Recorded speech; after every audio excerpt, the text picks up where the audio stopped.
పిండము వింటుంది. మీరు నమ్మండి నమ్మపోండి, ఇవాళ పెద్దలు కూడా అంగీకరిస్తున్నారు. పిండానికి వినే శక్తి ఉంటుంది. నేను మీకు ఇది నేను ఇంకా చెప్పకుండా ఉండలేను, నా వ్యక్తిగత అనుభవం అయినా. నా ఇంటికి ఒకనకొకప్పుడు కాకినాడలో ఒక దంపతులు వచ్చారు.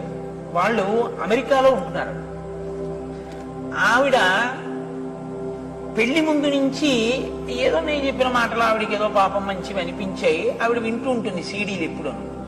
ఆవిడ కాకతాళీయంగా ఆవిడ భర్త గారికి కూడా అంతే ప్రీతి నా సీడీ లేదు కాబట్టి ఇద్దరికీ అదే పని. అస్తమానం వింటూ ఉండేవారు అమెరికాలో. వాళ్ళిద్దరికీ వాళ్ళ అనురాగ ఫలితంగా ఒక శిశువు ప్రాణం పోసుకుంటోంది ఆవిడ కడుపులో. ఆవిడ ఇవే వింటుండేవారు, అదే పనిగా వినేవారు. ఆ పుట్టినటువంటి పాప మెరిసిపోతోంది సీతమ్మ తల్లిలా. అది పాకేటటువంటి వయసు వచ్చింది. ఆ పాకేటటువంటి